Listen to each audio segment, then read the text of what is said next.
Good evening and welcome from West Virginia. I'm traveling for work again. I'll be gone today and tomorrow, so thought I'd try to go ahead and get the fruits and the vegetable seminar over with. That way we can get you all still on schedule. And today we're going to be talking about fruit. And one of the first things that I think we need to discuss is what's the difference between a fruit and a vegetable.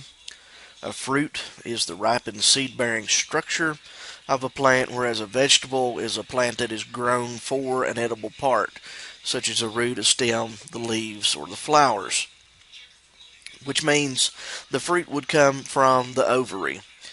And the ovary, we understand from the basic botany course, must be fertilized, and then that is going to develop into the fruit as that outer wall starts to grow. We could have simple, aggregate, and multiple fruits, and that will develop the pericarp, which is made up of the three fruit parts: the exocarp, the mesocarp, and the endocarp. We'll divide today's discussion into tree fruits and small fruits. And in the tree fruit section, we'll talk about planting, the fruit tree planting, the rootstock that we would choose, how to buy the proper tree, some things to think about in setting the orchard, and then orchard management. So when we're planting a tree fruit planting, we need to look at the mature size of the tree. One of the most common mistakes is to plant it without giving it enough room when it matures. So we have to consider the amount of space that's available to us, what the mature tree size is going to be, and then the biggest issue is we can either modify that tree by selecting a semi-dwarf or a dwarf rootstock if we need to, or we can change the arrangement of the planting. But the big thing I tell folks is when there is doubt about whether a site is suitable or not, just don't plant that area.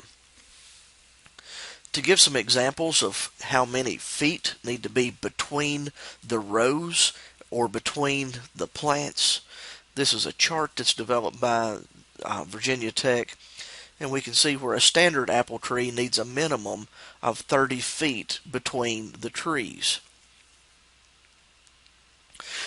When we finally decide that the site is large enough, we need to look at whether or not it's a suitable site.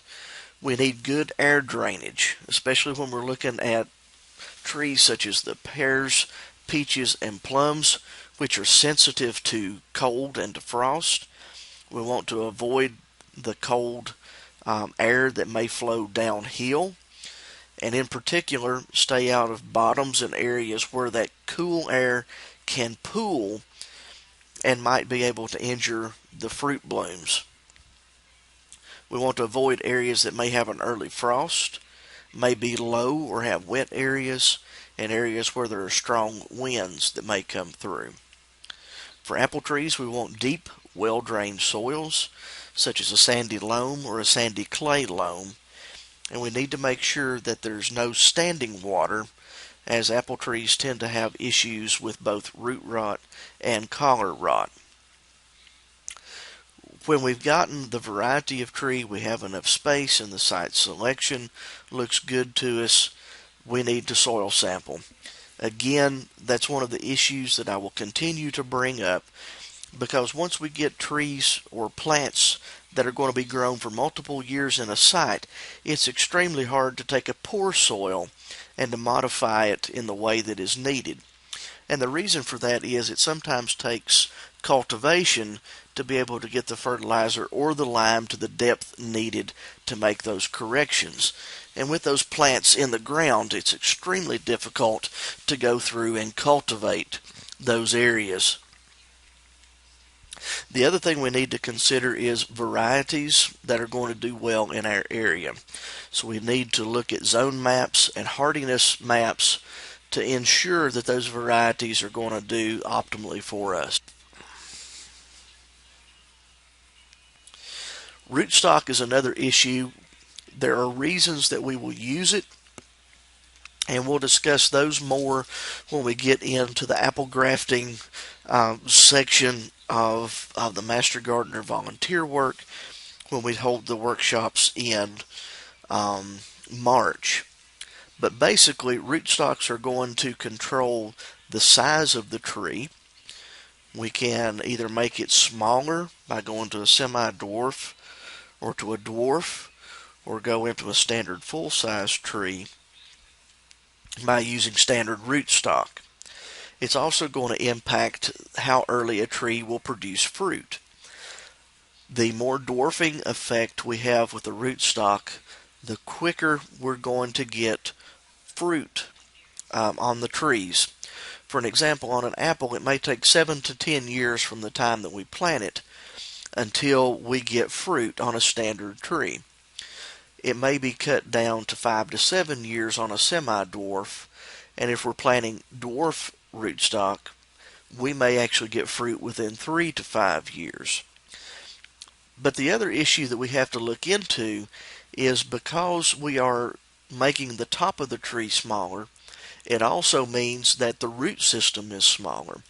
And once we get into some of these dwarf varieties, they do not produce enough root system to stabilize the tree or a taproot deep enough to be able to anchor that tree. And when we have a mature tree that's top heavy with fruit, the slightest of winds can sometimes uproot those trees. When you look at buying trees, make sure that you're buying from a reputable person or a company. Buy the best that you can afford. But one of the things to consider is not wasting money on older trees. A lot of folks will want to sell a 2 to 3 year old tree because it looks more robust.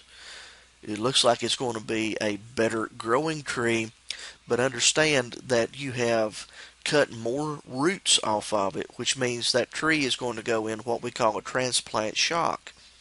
And it has to reestablish that root system before that top can start growing again. So we normally recommend using 1 year old trees, just whips, and then those younger trees will tend to bear relatively the same time frame as the older trees because they are not having to compensate for that transplant shock. Now we'll talk more about grafting as we go into the program in March, so I'm going to skip through this fairly rapidly. But grafting is basically where we join parts of the plants together so that they will unite and grow as one plant. Again, when we look at why we're going to graft, we can change the size of the plant. We may be able to propagate plants that can't be reproduced in other ways, such as by seed or cuttings. We might be able to get some disease or insect resistance that we would not normally have. We can change the form or the variety of a plant. If we've seen these 5-in-1 apple trees, basically what they've done is used 5 different limbs and grafted a new variety onto each limb. Again, according to the size, we can produce earlier flowering and fruiting. We can increase resistance to some of the environmental conditions, and then we might be able to even repair some of the damaged plants. I prefer to look at some of the plants as those that we have weed eater damage to. When we get too close with a weed eater and the strings girdle the tree, sometimes the only option we may have is to do what's called a bridge graft, where we would graft small limbs above and below where the damage has occurred and try to bridge the cambium layers where we can get nutrient flow to that plant and salvage it. When we're planting an orchard, we want to look at the timing 1 month after the killing frost in the fall, up to 1 month before they start to bloom in the spring is the appropriate time. If you have ordered the trees or if you've transported them for a relatively long distance, make sure that you check those trees immediately and water those trees if you need to keep those root systems intact and the tree alive. Again, dig your hole deeper than the root system that you need. That way you have easier planting, and it can give you a better way to position that plant, straighten it up the way that you need. You do not want to plant it any deeper than the original planting depth, though. Again, when we look at fertilization, when in doubt, do a soil test.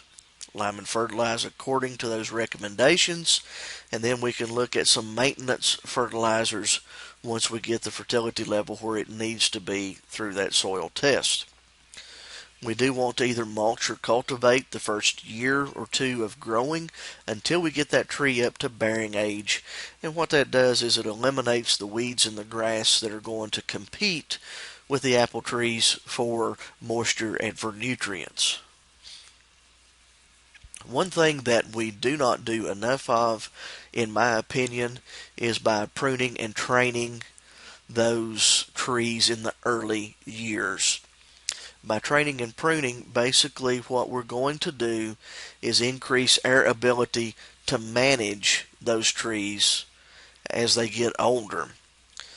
I use the old adage on the pruning, train a tree in the way that it should go, and when it's older, it will not depart. So what's the objective of pruning? Basically, it's to maintain the shape of the tree where we get adequate production of large crops of high quality fruit. We also want to maintain a balance between the vegetative growth and the reproductive growth, and to give an open canopy where we can get both sunlight and pesticide penetration. We want sunlight penetration, again, as that photosynthesis produces the carbohydrates or the sugar sources. We want sunlight to reach those fruit to increase the carbohydrate or the sugar stores and make that fruit a more desirable flavor and increase the sweetness.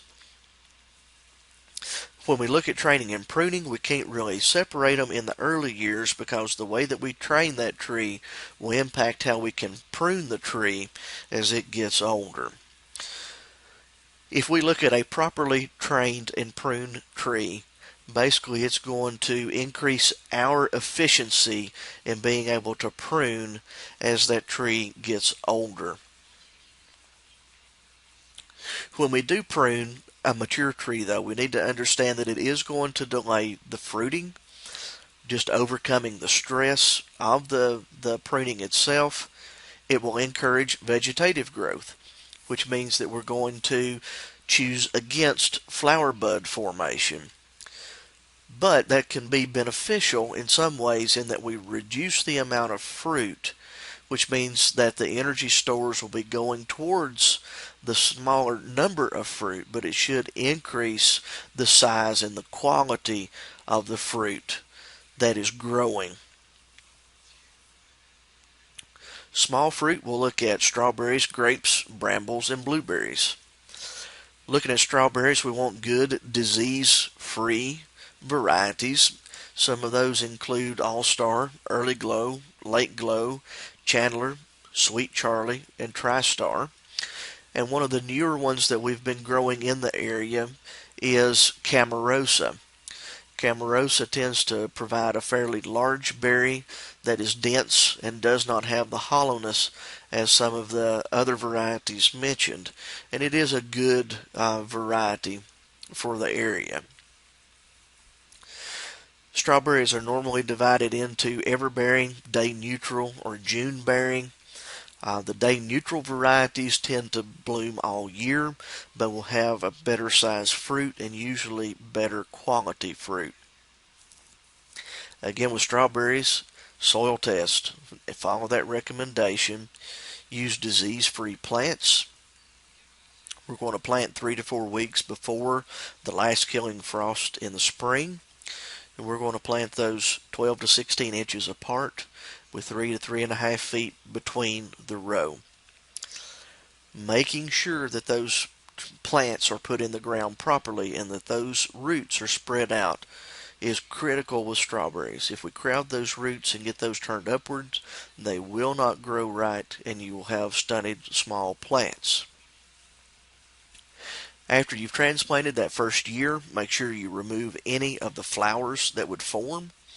What that's going to do is put energy into producing runners, and those runners will then produce other plants that will fill in between the rows. Once we get that second year where we have a harvest on it, we're going to clip the tops to about 1 inch above the crowns and then remove that mulch that we have taken off of those strawberries. We can then fertilize and allow those to regrow for next year's crop. With grapes, those can be divided into a few different subcategories. The American bunch grapes, the native grapes that grow like the Concord and the Niagara. There are wine hybrids, French vinifera varieties, and then muscadines.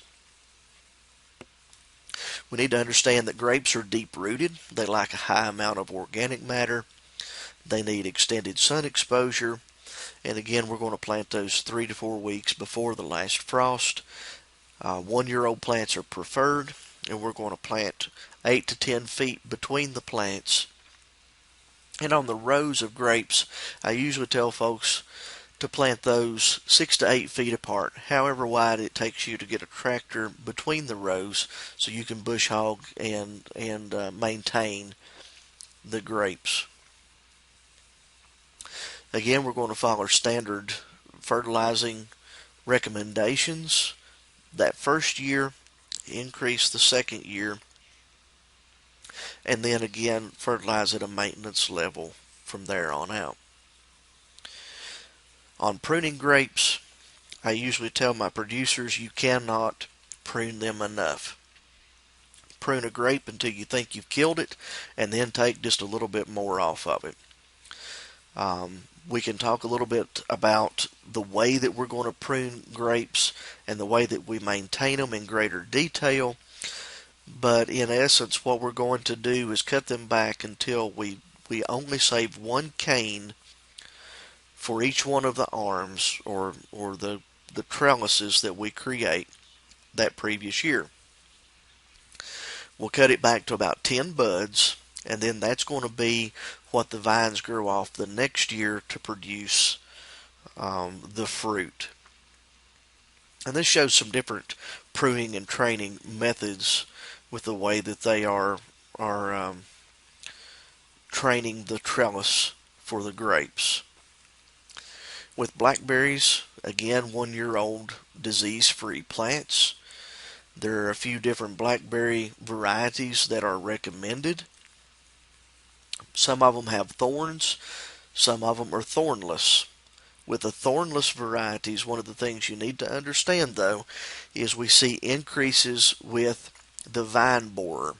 And part of that is we've removed the natural defense mechanism when we take the thorns away from the blackberry plants.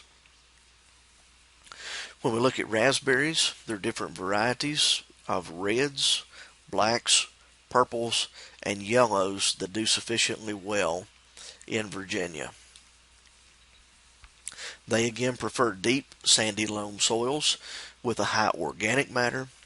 We're going to plant those early in the spring, about 4 weeks before the last frost. We're going to plant 8 feet between the rows, with raspberries 3 to 5 feet between the plants, blackberries 8 to 10 feet between the plants. Part of that goes into the upright growth of raspberries and the more sprawling type growth of blackberries. We're going to mulch about 5 to 6 inches with a hardwood or a softwood bark. That's again going to protect the moisture and also regulate the temperature of the root system of the brambles. We're going to fertilize moderately to stimulate growth, but like most of our fruits, we're not going to over fertilize because it can stimulate vegetative growth, which will then decrease the amount of fruit growth. Most of your blackberries are going to need some type of support, so we may need to look at a trellis system or plant those along a fence row or stake them to where they're supported, especially when fruit starts to develop. When we look at growing these brambles, the canes are actually biennial in nature. The first year we call them a primocane. Those are vegetative growth only. The second year they will produce flowers and become what we call floricanes. But the interesting part of it, while the canes are biennial, the crowns are going to be perennial because new shoots are going to grow from those buds in the crown each year. So again, late in the summer, the new canes are going to be developed into those primocanes, the vegetative growth. And then the second season, the fruit-bearing shoots, or the floricanes, will be what comes out of those canes. After we see the plant's fruit, we can remove the old canes and allow room for the new shoots to come up from the crowns. We want to try to cut those as close to the ground as possible, and the reason we want to do that is it minimizes the potential for disease or rot to start at the base of that crown. Early spring, when we do our dormant pruning, basically we're going to wait until the chance of freeze is over or severe cold, and basically all we're going to have to do then is remove the dead, weak, or damaged canes and then select and prune the fruiting canes for that next season. We're going to also thin those plants until they have 4 to 5 of the best floricanes that remain. We cut those lateral branches of things like black raspberry to about 1 foot long, purple raspberry to about 1.5 feet. That's going to stimulate more blooms, which should increase the amount of fruit that we have. With blueberries, there are some different varieties that we've found that have done well. High bush blueberries tend to be more suited for Virginia, but there are a couple of rabbit eye varieties that may do okay for us also. When we look at blueberries, though, they are very picky about the soil type that they want to grow in and the moisture requirements. But if we can find areas where native blueberries or the huckleberries grow, azaleas, mountain laurels, and rhododendrons, that's sort of the same type of environment that blueberries will want to grow in. If we look at some of the high bush varieties, Berkeley, Blue Ray, Blue Crop, Coville, Early Blue, Elliott, and Jersey do fairly well. Rabbit Eye, while they are a little bit larger, they're normally grown a little bit north of us, and we're on a transition zone. Sometimes they do extremely well, sometimes they don't. The varieties that I find that have the blue name in them, the powder blue and tiff blue, seem to do a little bit better. They require full sunlight, and they need to be far enough away from other plants that there's no competition for water and nutrients. And then we either need to irrigate the blueberries or heavily mulch them to maintain the moisture where they need to be without being in waterlogged soils, because they will die of root rot. We may be able to put them on a bed to get them up out of that, but again, if it's in a wet area, it is going to have adequate drainage or they will die of root rot. They like a porous, moist soil like a sand that is high in organic matter.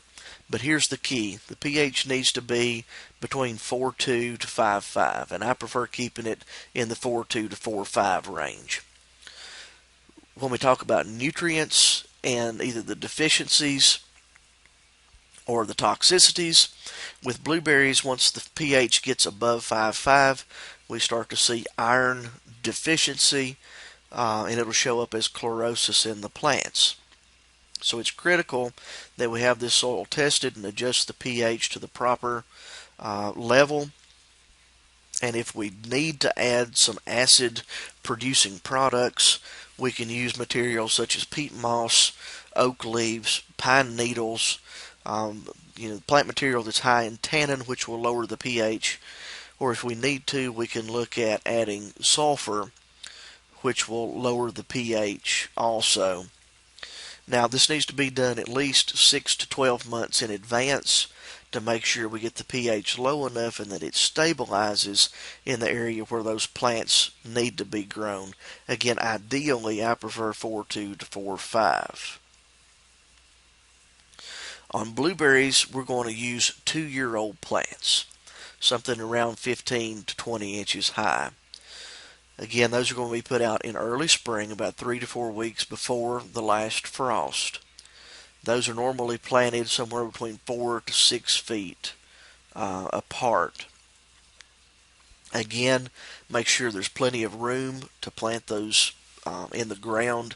Spread those roots out so they're not crowded.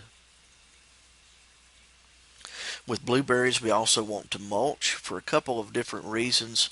Again, moderate the temperature, maintain the soil moisture, but the other thing is if we are using those high tannin products, oak leaves, pine tags, sawdust, that's going to lower that pH, we want them to be thick enough that they're going to actually provide a little bit of pH buffer for us also.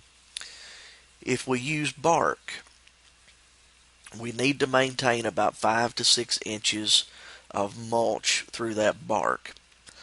But the issue is, if it's green bark, we'll probably need to add just a little bit of nitrogen to it to help it break down and not pull the nitrogen away from the plants.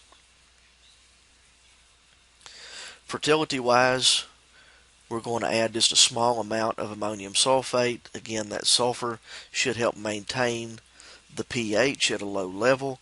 The ammonia will add just a little bit of nitrogen to stimulate the growth. As the plants get older, we're going to increase the amount that is added each year. And again, as I said, where we use sawdust or wood chips, we may need to increase the amount of nitrogen that we use. As far as pruning on blueberries go, basically the only thing we need to do is prune out low canes that may be causing some issues as far as maintenance goes, and then dead and broken branches. As they come more into the age of bearing, we'll do some annual pruning then, and what we're doing is selecting 6 to 8 of the most vigorous canes that are upright growing, and we're going to allow those to become our fruiting wood and then remove all the rest of them. We need to also keep in mind that after about 5 or 6 years, those canes will begin to lose their vigor and that fruit production will be reduced.